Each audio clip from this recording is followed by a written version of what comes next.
I'm Caridwen, and I love cities. I love the unexpectedness and the variety and the mishmash of people you get in a city. I love the way you can travel the world just by talking to your neighbour. Except we often don't talk to our neighbours.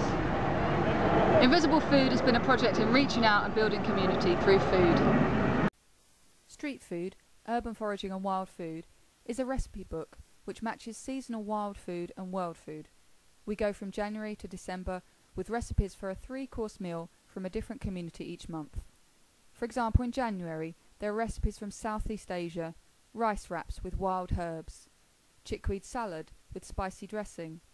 In March, from East Asia, sautéed burdock root, wild herb Chinese dumplings, and dorayaki pancakes with Japanese knotweed. Then in April, recipes from the British Isles, wild herb Glamorgan sausages, and nettle haggis. I'm crowdfunding to raise £2,500 to publish the book. £1,500 is for print costs and £1,000 is for the designers and writers' fee. This is what you get if you invest money in this project. For £10 you get a mention in the book and an invite to the launch.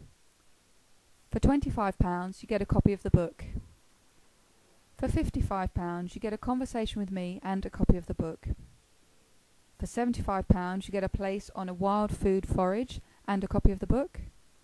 And for £150 you get a wild food forage and dinner and a copy of the book. To reach the target, all I need is 100 of you to contribute £25 as advance payment for your copy of the book. So how did this book come about? In 2008, I began going walking with people in parks and green spaces, finding plants that are edible and safe to pick. We cooked together, shared food and talked. You may be asking, why wild food? Why wild food? What's the connection? Well, for me it was an opportunity for play and innovation. But there's also something about a connection with wild plants that brings a kind of rootedness and sense of belonging, so that no matter where you were born or where you came from, you know the green spaces in the city, you're familiar with some of the wild plants, and you know their potential as food sources. Experimenting with world food and wild food seemed to be the most inclusive way of beginning a conversation about community, belonging and well-being. So what do I hope for the future after the book is published? I hope the book helps you connect to nature and connect to your community. And I hope that you do what your parents always told you not to do: start playing with your food.